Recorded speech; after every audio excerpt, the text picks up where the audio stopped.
An arrogant businessman mocks a hotel valet, unaware of who he really is, until criminals try to take his life, and he's saved. When he finds out who rescued him, he freezes. The screech of tires from a black Audi sliding across the polished concrete floor of the garage sounded like a warning. A sharp, deliberate sound that sliced through the silence of the early morning like a razor. It was one of those cars that seemed to know it was worth more than any uniformed man working under those flickering fluorescent lights. John Cart walked toward the vehicle with steady, measured steps, as if every movement was calculated down to the millimeter. He wore the hotel valet's navy blue vest over a white cotton shirt that had faded from too much wear and too many washes. His rolled-up sleeves exposed forearms marked with faint, thin scars, almost invisible now, either from time or sheer will to forget them. Around him, the cold concrete exhaled a clammy chill.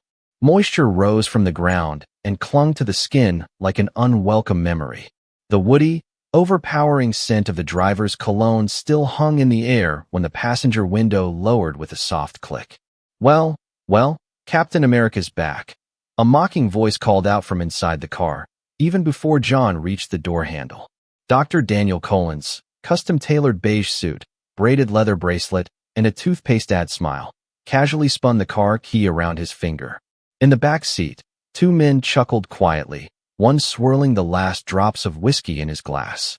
"Try not to scratch it, Sergeant," said the other, chomping down on an unlit cigar. That ride wasn't made for war tanks. Their laughter was harsh and loud. It echoed through the nearly empty garage like someone laughing at a funeral. John stopped beside the driver's door. He was less than a meter from the man, but the distance between them was vast. Not in height or space, but in the way Daniel looked at him. That refined sort of contempt that didn't need to be loud to cut deep. It just settled in, like a lingering stench. "I'll never get it," Daniel said, deliberately turning to his friends instead of John. "The guy spends years in the jungle, wearing camo, carrying a gun, and ends up holding car keys for guys like us. That's called career retraining," the cigar guy added, triggering another round of stifled laughs. John held out his hand without saying a word. His eyes, however, were wide open, scanning every expression, every gesture, every entry and exit point of the underground garage, watching like a sniper sizing up the shot. Calm, patient, but never forgetting. He took the keys. "No, thank you. No, good evening." Just a slight nod before walking away, like he hadn't heard a word, like he was part of the hotel's furniture. Functional, invisible, but inside, something tightened. It wasn't anger. Anger is quick, hot, fleeting. What John felt was heavier, older, a knot that doesn't loosen with time. It just shifts place. From the back of the garage, the new security guard looked away. He'd seen it all, but pretended to check the radio on his belt. A housekeeper wheeling a cart of towels met John's eyes for a second, then quickened her pace. "Did you see his face?" "Didn't even blink." "Total war psycho," said one of the men, now standing outside the car. "They train them to shut off emotions, killing machines," Daniel replied, pressing the elevator button. John parked the car perfectly between the lines. Engine off. Silence. He sat there for a few seconds, hands still on the steering wheel. Took a deep breath. Slow. Deep. Like a man diving into a dark river. To his side, a convex security mirror reflected a distorted version of himself. He looked for a moment, and didn't see the man in the sweat-stained shirt. He saw something deeper behind the neutral expression. In that curved, fluorescent-lit reflection, John Cart was still the same as before. The same man who could wait. Who knew exactly when to strike. Who endured humiliation not because he was weak, but because he was deadly when it mattered. And no one there had the slightest clue. His wristwatch vibrated softly, 3 a.m. The Diamante Imperial Hotel's garage was nearly empty, save for a broom leaning against a column and the faint buzz of lights that never quite turned off. John walked the perimeter slowly. It wasn't part of protocol, it was instinct. Muscle memory. 3 full laps around the lower level. A route he'd traced silently since his first shift. Not out of fear, but out of vigilance. Every camera, every blind spot, every cover and obstruction, he knew them like the back of his hand. His eyes moved across the shadows, not searching for anything, but confirming what he already knew. Like breathing. Like keeping watch over a camp in hostile territory, where the real enemy was distraction. John paused for a moment beside the control booth, where a forgotten radio crackled softly with static. He turned the volume knob with precision, then shut it off. He always did that. Forgotten objects said a lot about the people who left them behind. The radio belonged to the previous shift. Mauricio, the young guy who was always distracted and thought no one noticed. John noticed. He noticed everything. As he climbed the ramp leading to the service corridor, the sound of his own footsteps echoed unevenly. The weight of his boots struck rhythmically, but the cadence shifted slightly, an unconscious test. He was listening for any step that wasn't his own. There was none. Satisfied, he moved on. The narrow hallway smelled of burnt coffee and citrus disinfectant. John passed a dented iron door and stopped.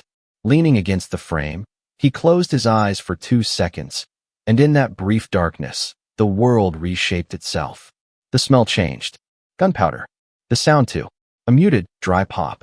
The memory came in flashes like sharp blades. Red dirt fields, 2 helicopters in the distance, and the body of Dandelion, the new recruit, lying on his side, eyes too wide open.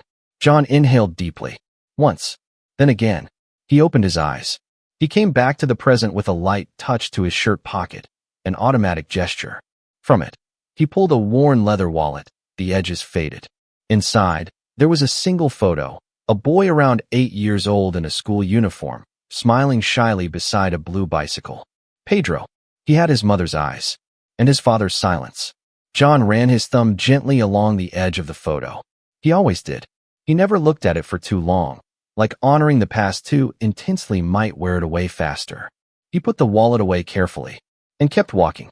In the staff break room, he found old Dona Alzira, the kitchen aide, dozing at the counter.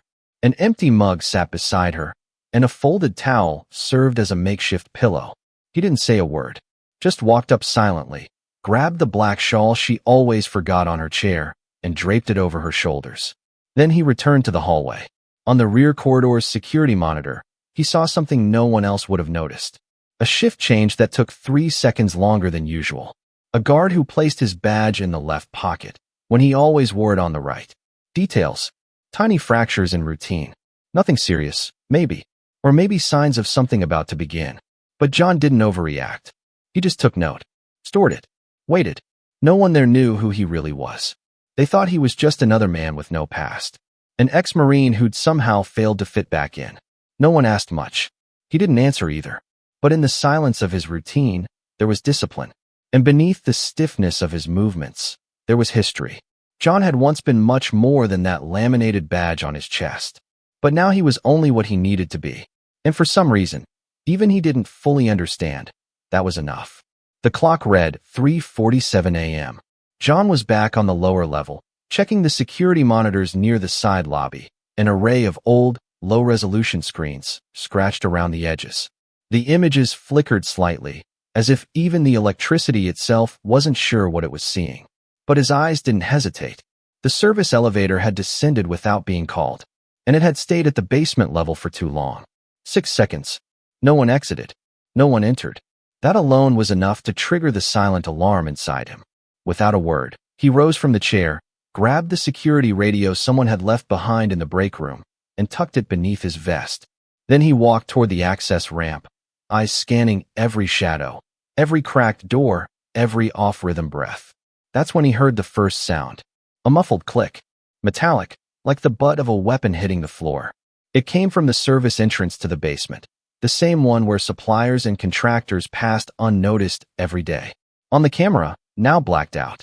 2 seconds later, another feed froze. One of the guards who was supposed to be stationed near the guest elevator vanished from the frame. John narrowed his eyes. He'd recognized the motion before the absence. That kind of disappearance was choreographed. Silent. Professional. It was an infiltration. But no one screamed. No alarms were triggered. Because that was their plan. A quick, clean, coordinated attack. Invisible. Just like him, every day.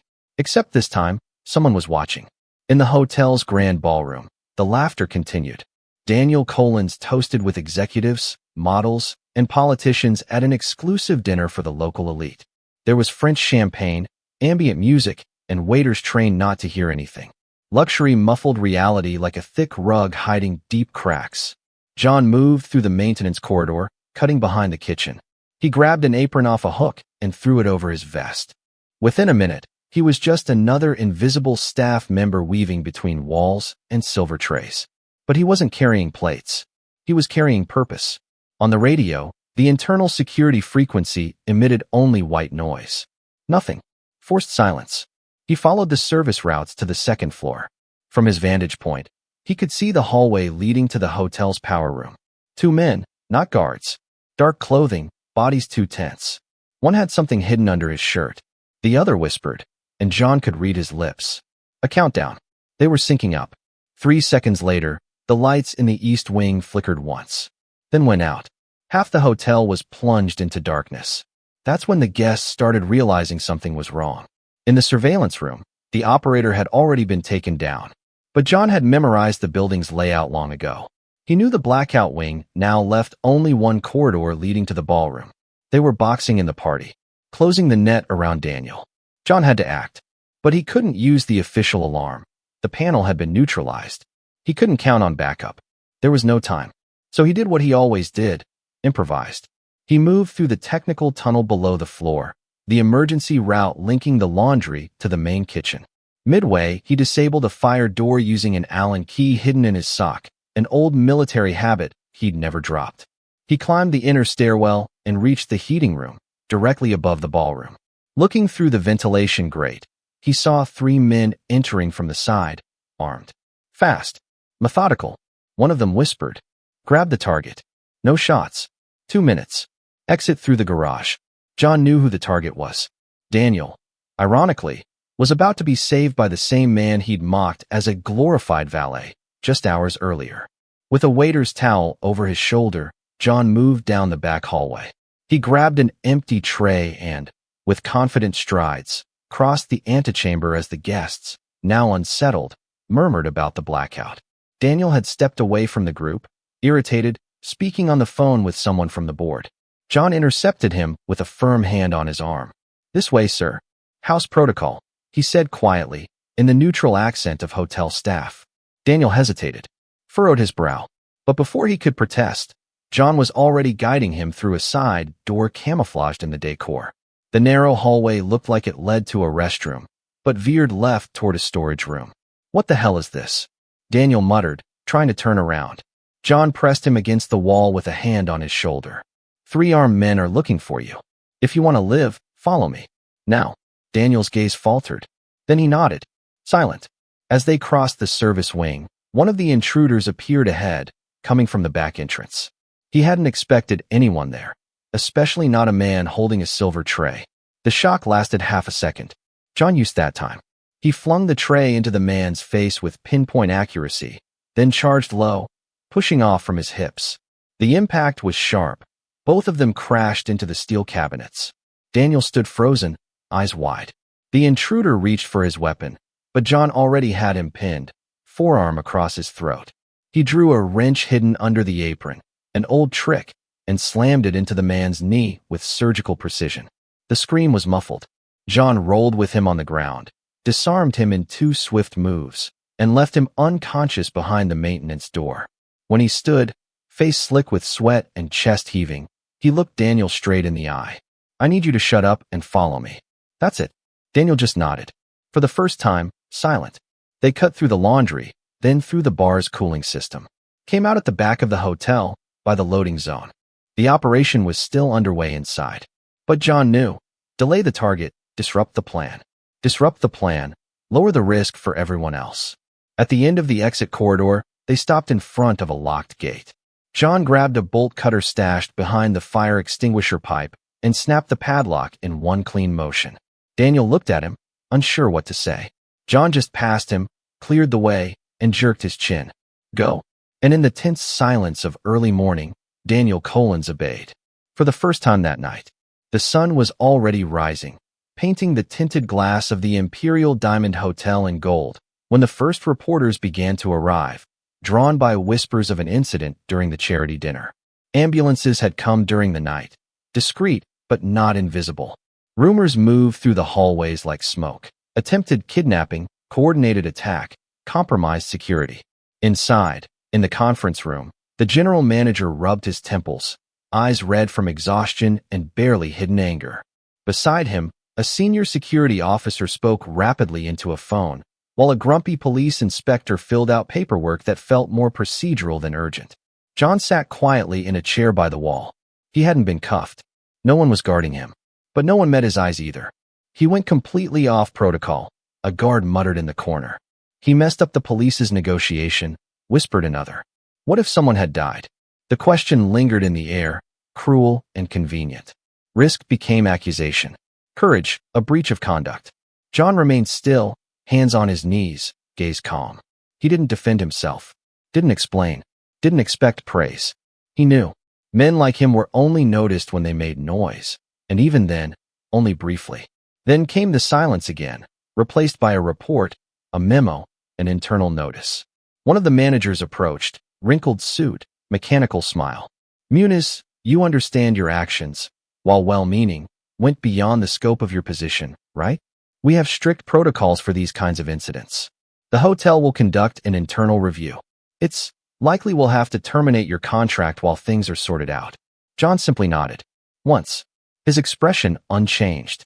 That was when the conference room door burst open. The sharp echo of heels on tile came before the name was even spoken. But it wasn't a police officer or a hotel executive. It was Daniel Collins.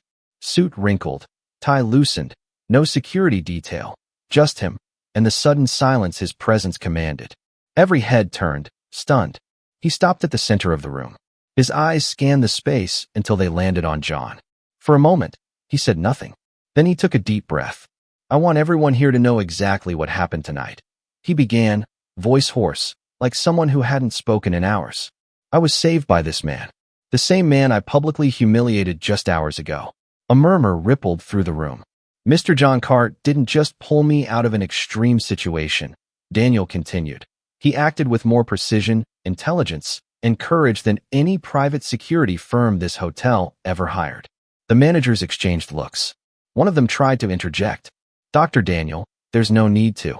Yes, there is, he cut in firm. Because if this man walks out of here with his head down, we'll carry that shame. And we'll deserve it. He walked up to John, stopped in front of him. The contrast was stark. The businessman, still sweating under the morning light, and the ex-Marine, calm, as if the chaos were already far behind him. I don't know what you were before you became a valet, John, but I know what I saw. I know you were the only one in that entire building who saw the threat before it became real, who moved with the calm of someone who doesn't need to prove anything, and who saved me, with no reason to do so. A thick silence fell over the room. I'm not asking you to accept my apology, Daniel said, now in a lower voice, almost intimate. But I needed everyone to hear this. To know. To not erase it. John finally looked up. He didn't smile. Didn't thank him. He just said, I did what was right. That's all. And in that moment, no applause, no cameras, no medals. The recognition was complete. Not because of Daniel's emotion or the words finally spoken, but because, for the first time, everyone saw him. And they couldn't unsee it. In the weeks following the incident, John Cart's name spread across the country faster than he ever imagined or wanted. The video of the press conference, where Daniel publicly acknowledged him, went viral by noon. Headlines called him the silent hero, the ex-Marine who saved the elite, the valet turned legend. He didn't speak to the press, not because he had nothing to say, but because, for him, words were never the point. The hotel, the same one that let him go with cold protocol, now tried to bring him back, offering an administrative role, triple the salary, a new uniform. He declined. Then came invites from City Hall, honors from legislative chambers, segments on Sunday shows. A businessman offered him a stake in a private security company. Another wanted to fund his autobiography. John listened quietly, took notes, thanked them. But he kept going back to one place, the one that still made sense. The answer came simple, one overcast afternoon, when he visited a decommissioned army base out in the countryside. There, he found a group of veterans improvising a repair workshop with donated parts. Men and women who, like him, had learned how to disappear in peacetime. He stayed. Without fanfare, he began helping them design a reintegration project, an initiative to train former military personnel in civilian routines, electrical work, logistics, security. but also something more delicate. Self-worth, confidence, belonging. It wasn't an NGO. It was a refuge with purpose. And because of that, it grew fast. One morning, while adjusting the bumper of a school bus they had restored to transport the participants, he heard someone approaching behind him. It was Daniel. He came in without a blazer, the sleeves of his shirt rolled up, and a lighter expression on his face. He carried a slim folder under his arm, but didn't start by talking business. "I need to learn a few things from you," he said, without irony. John slowly turned, wiping his hands on a cloth. "There's a lot to learn around here," he replied. Daniel smiled slightly. "I want to finance part of this, but I don't want my name on the building. No publicity." "Why?" Daniel glanced around, took a deep breath. "Because I wouldn't be able to live with myself if I didn't." John didn't respond right away. He simply nodded, as if to say he understood and accepted. Later that same day, he went to the small room where he kept his few belongings. He opened his wallet. The picture of his son was still there, but now there was another. Pedro, older, standing next to a school model titled Everyday Heroes. The father's name was written in shaky but strong letters. John smiled. A rare, almost imperceptible smile that lasted just long enough to become eternal. He tucked the wallet into his pocket and walked over to the workshop gate, the sun beginning to set behind the trees.